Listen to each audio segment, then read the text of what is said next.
to the spot where the mics are hot. Every word we drop got flow like a shot. Got stories to tell and jokes that hit hard. Come join the fun, it's a brand new yard. We bring the vibes, the beats won't stop. Tune in now, we rise to the top. Laugh, cry, shout, feel every drop. This podcast here is cream of the crop. All right.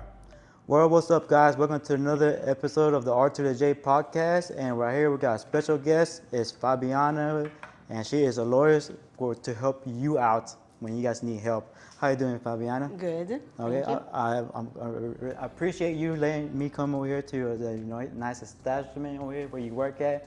But I want to bring you in because I know how you could help out the Spanish community, but not just the Spanish community, but just in general, the Southeast Texas. So can you tell the audience a little bit about yourself? Yes. So my name is Fabiana Baum, and I help people that are injured in accidents in which it was no fault of themselves, right? So everybody that get injured should talk to a lawyer to see whether or not they have rights. And that's pretty much what I do. Okay. And just any kind of injury, it could be like rec-related, work-related, just any type of injury. That's right. Okay. So any type of injury, slip and fall, car accidents, or on-the-job injury, Yeah. give a call. And Yes. where is it? Where we're at right now? The Humphrey, right? Yes, yes. So the law firm has been around for over 53 years. It's called Provost Umphrey Law Firm.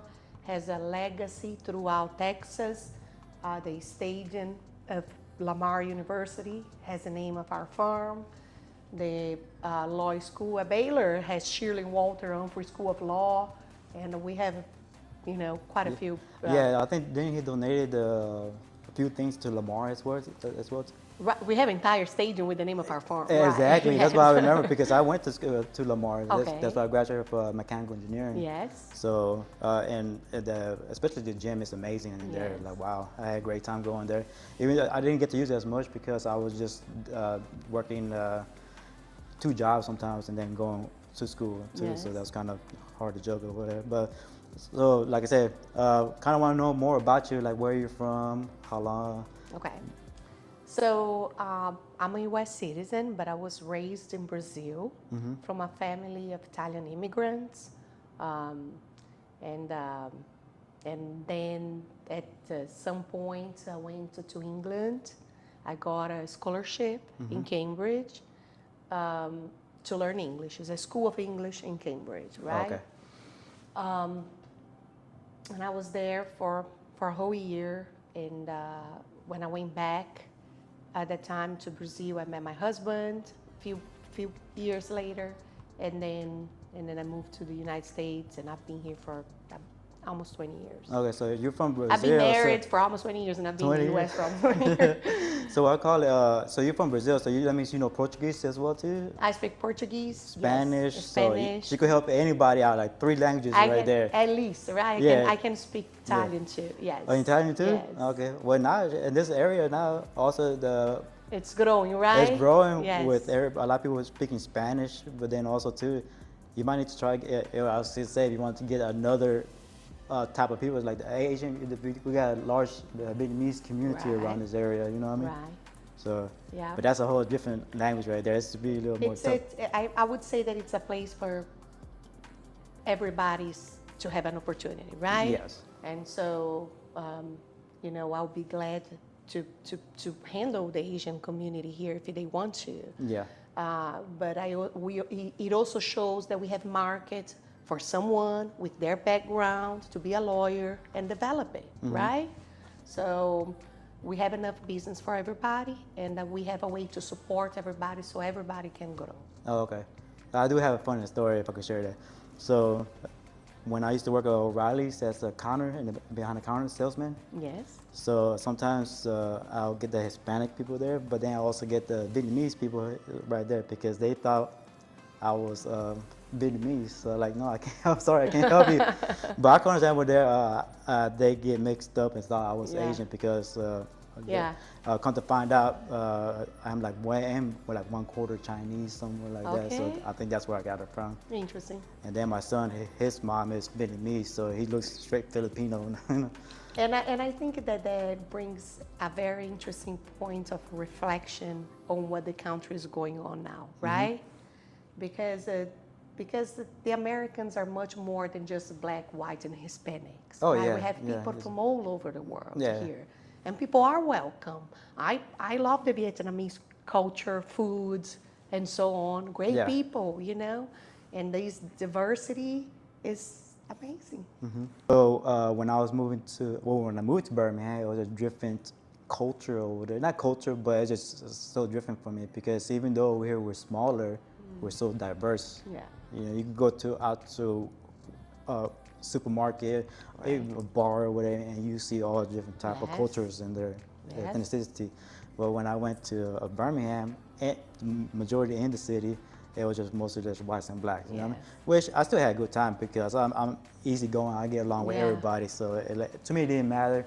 I'm just so used to it. But it was just a different culture shock. Right. But I tell you what, when they had the what was that in September, the Heritage Festival they had over there in Birmingham. That's where all the Hispanic people just came out. And I'm like, where Where are were you you? guys at? I've been looking for you guys. Yeah, But yeah. I think they were around the surroundings and stuff Yes. like that. Yes. So who inspired you to be a lawyer?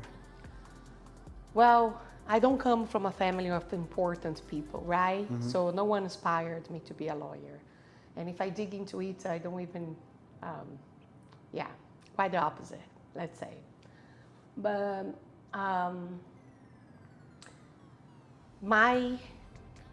I think, listen, I always want to be a lawyer.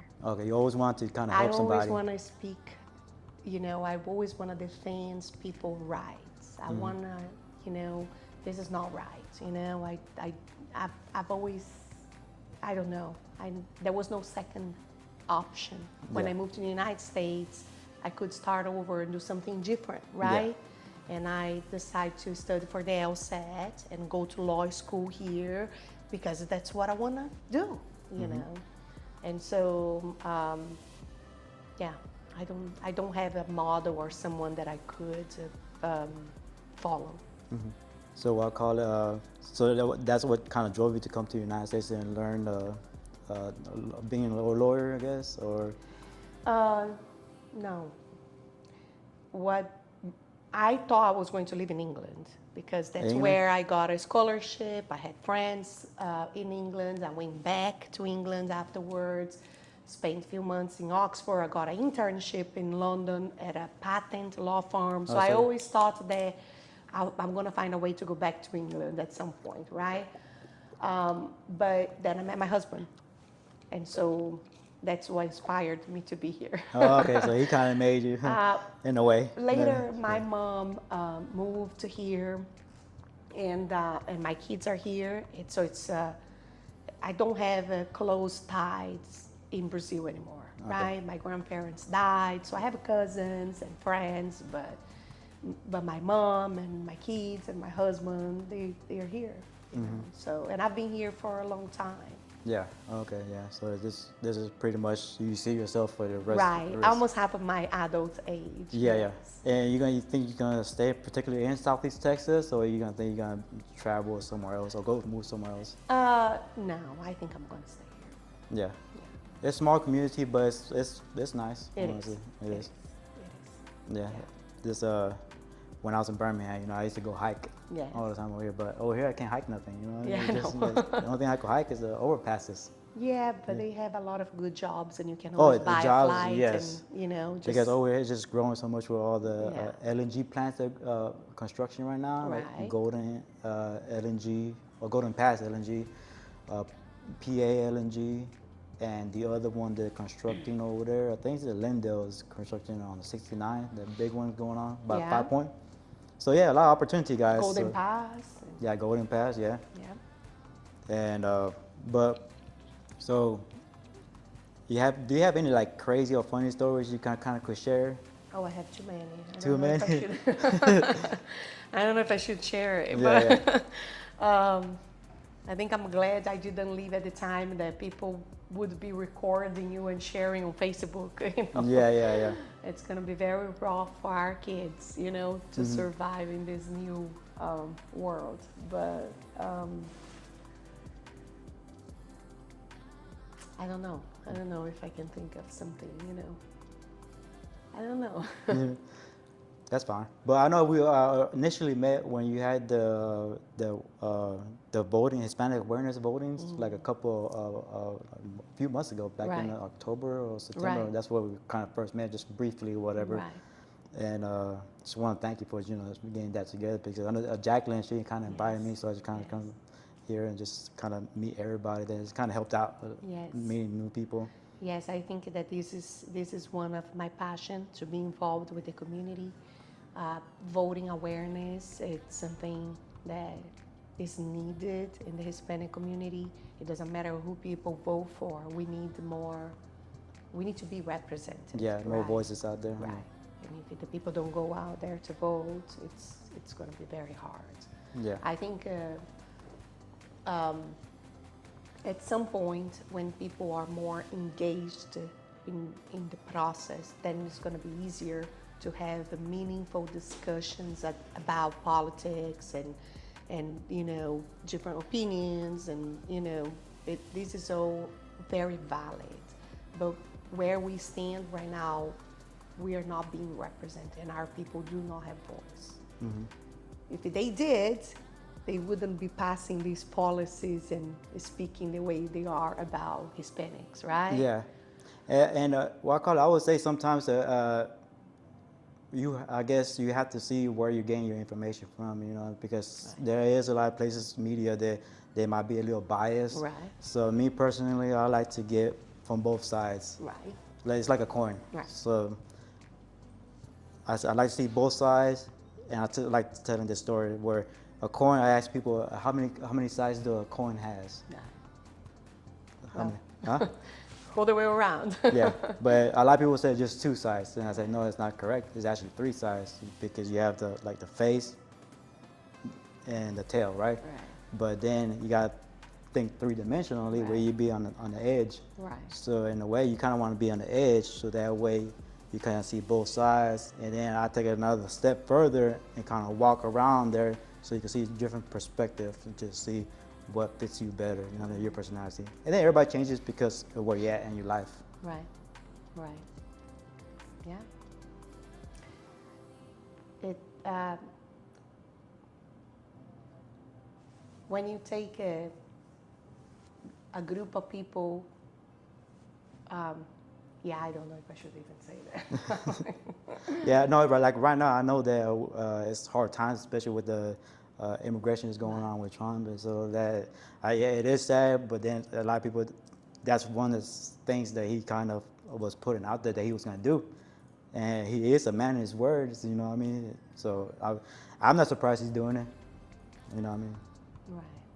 So we talked a little bit about like you doing events. What kind of events are you kind of out there kind of helping? Oh my God, there's so many. Yeah. So I volunteer a lot at the church. So again, we help people that are victim of accidents, right? But a lot of times, either they are in the process of getting their papers, and they might have other immigration issues, or they didn't have papers and got injured, or whatever situation it is, that they have an immigration issue that they need help, and they are already my clients on the personal injury side, then I help them with immigration. Okay, and that's why I volunteer a lot with the people in church, because a lot of times they just want to talk to an immigration lawyer. They just have a question, and I'm not going to take their case, you know. But I don't have it. We have a lot of people in this building. It's a very well-known firm. A lot of people working for us, but we are all designed to work our regular docket for accidents. If I sign up an immigration case, then it becomes more work on top of the work that is already, you know, in a flow here. But that's why I don't mind answering questions, and I don't charge, and I help people that want to help themselves. Or sometimes they don't qualify for anything, and they don't need to pay a consultation to talk to someone. So I go to church, I volunteer at church almost every week. I go to Cristo Rey on the second week of the month. I go to Our Lady of Assumption on the fourth week of the month. Mm-hmm. And I go and I start a new church in Winnie. That is going to be my first Wednesday of the month. And from time to time, I go to Orange as well. I also volunteer with the Catholic Charities in Houston. They just had an outreach last week. They had they were naturalized people that already had their green cards, and they were filing their naturalization to become a U.S. citizen. And so I was volunteering with them. We would, help with almost everything, but they have a big group of people helping to fill out forms, so we were just giving the legal advice that needed. I volunteer with Catholic Charities for a long time out of Houston. I volunteer speaking for consulates, and I give seminars from time to time. I volunteer going to schools and speaking at events like last Saturday. Was it last Saturday? We had these events for the young council, all young kids from around Texas that were appointed by their superintendent came to meet in Beaumont for, I think it was the first time, because they usually meet in Austin or other places. And I was their guest speaker. So I volunteer to help people, Yeah. It's unfortunate that sometimes we ask for people to volunteer with us, and some people are really not interested in helping. They want to make money. They don't want to help people. Yeah. And now we have a law day coming up, and so we were asking a lot of the lawyers to come and participate with us, because last year we had a lot of people seeking help. And when is law day? Law day is May 1st. May 1st? Okay. Yeah. And usually the lawyers meet and go drink, and it's an event for the bar, for licensed attorneys. But we thought it would be good and a good day to give access to justice for the community.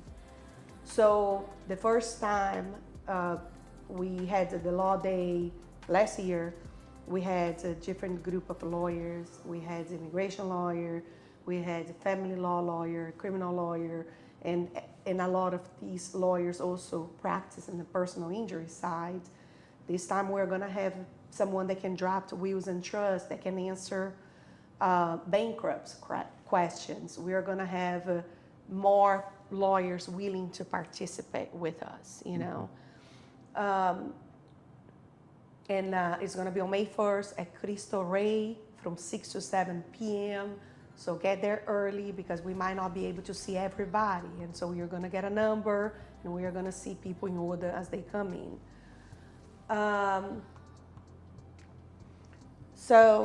But yeah. Yeah, but hey, if you need some help, you need me to help out, I'm willing to help out. I'm willing to help. We don't charge consultation fee. I think I've been blessed to work at one of the most, if not the most powerful law firm in this area, for sure, and to use the resource of this firm to help a lot of people. And we do help a lot of people. Yeah. And also, like I said, remember guys, you know how to speak Spanish. Yes, and so seguramente tengo un acento, pero me gusta mucho la cultura, la comida, hablar con mis clientes. Me gusta mucho principalmente saber que cuando mis clientes regalan testigo bajo juramento en una corte y tiene un traductor, y el traductor que sea no esté haciendo un trabajo bueno, que yo estoy entendiendo que no está haciendo un trabajo bueno. Y diferente de muchos abogados que tienen que tener la confianza en el traductor, yo tengo como hacer la objeción en el récord en corte y solicitar al traductor que traduzca como yo lo escuché, o que claree con la persona que está regalando el testigo la información regalada. Entonces, la persona tiene más protección porque muchas veces o que se traduce no es o que la persona está diciendo en testigo y muchas veces eso afecta mucho el caso de la persona. Entonces, sea regalando testigo bajo juramento, sea en la corte, es muy importante que la persona sepa que si usted tiene un abogado que entiende su lengua, va a poder proteger usted del traductor también. No que el traductor no quiera ayudar, y yo seguramente creo que tiene la intención de traducir el mejor, pero ellos no saben que a veces una palabra tiene un significado muy importante para el caso en la corte por la ley que se tiene que probar.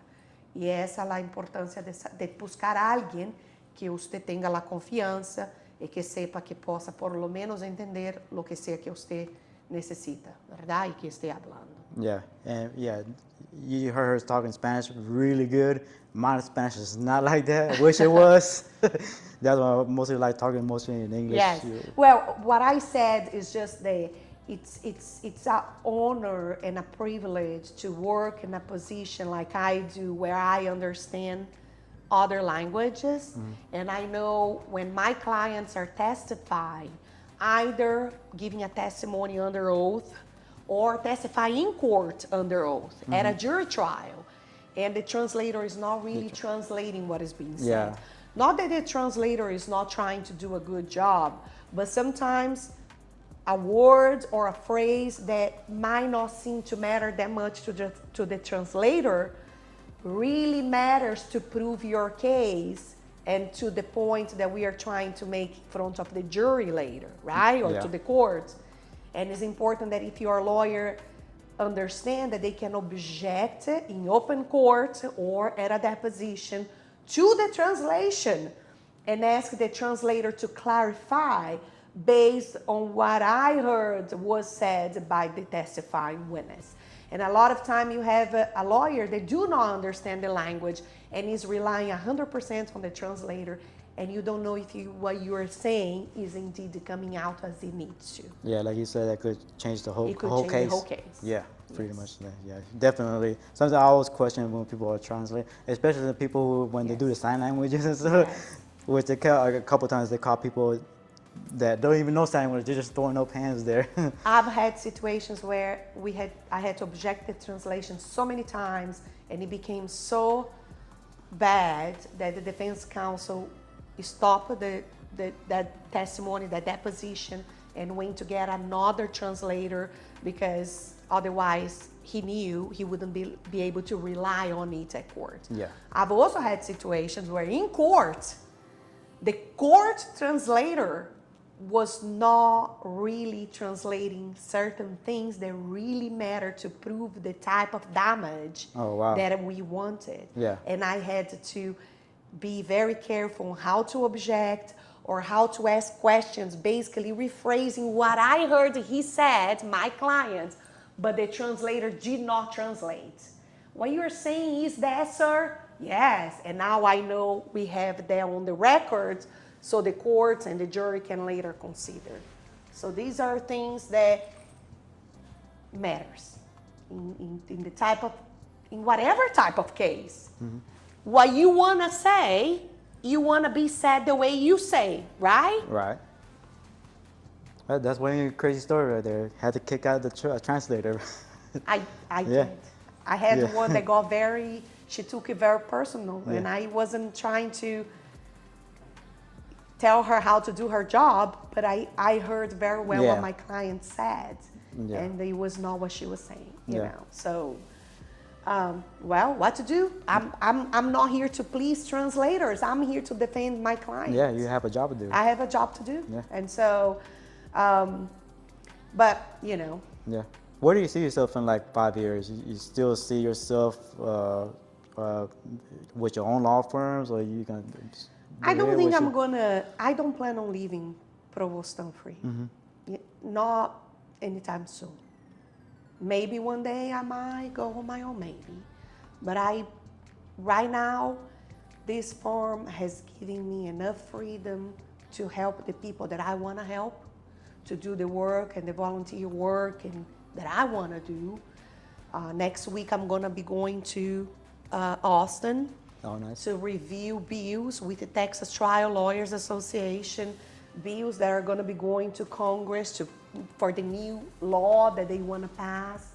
And I'm going to be having opportunities to even testify at the Senate, if the case. And so I've been getting opportunities working for this firm that I don't think I would have otherwise.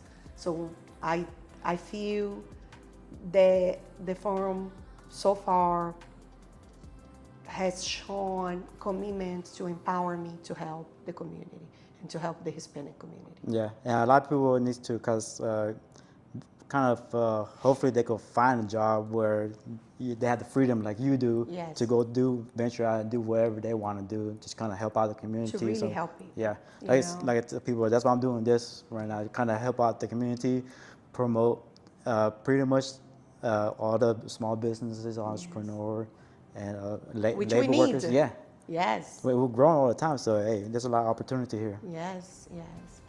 Yes, and we are not a small business, but again, we don't charge consultation. It's it's a very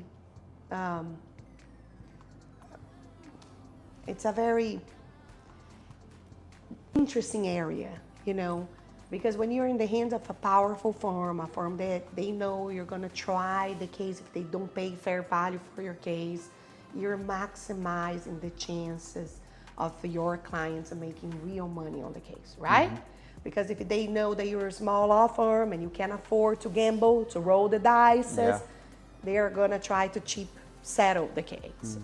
But if they know that, no, you are going to go to trial, then they might most likely, at least in our case, has happened, paid crazy amount of money, So this law firm, does it just deal with when you get injured, or does it deal other type of? Right, law? We do with injuries. Just insurance, Yes. pretty much, Okay. With injuries, yes. No insurance, because we don't defend insurance companies. We don't do defense work. We sue people. We defend the workforce that get injured. Okay. Or the guy that get in a wreck and wasn't his fault. He defends people. Okay, so no like civil. All type of civil litigation, yes, but most of the time is personal injury. Okay, gotcha. Yeah. All right.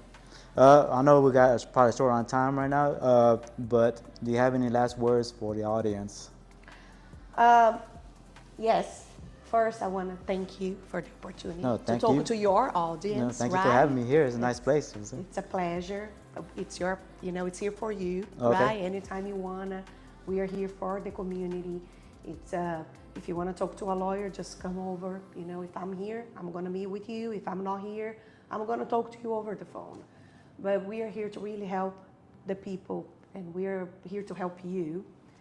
And if you need someone to volunteer with your church or your community, or answer any type of legal questions you might have, if it's a question that I know, I'll be glad to answer for free.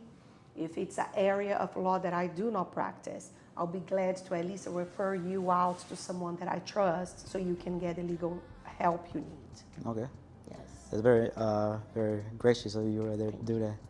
But definitely, I'm going to want to get with you later on to see it, because I want to do some other things, but not injury-wise, because I haven't got injured. Look. Yes. Amen. Yeah. I know. We hope. Yes. Yes.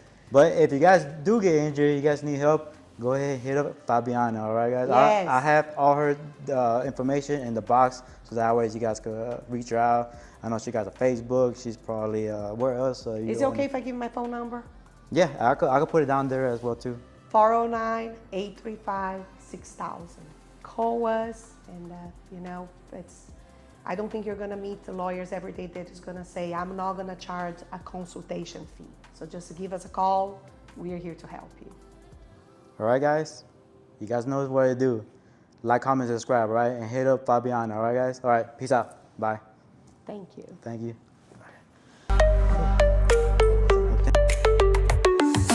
Breaking news or cool interviews, we keep it real, no scripted cues. From wild debates to heartfelt tales, strap in tight, this train never derails. We bring the vibes, the beats won't stop. Tune in now.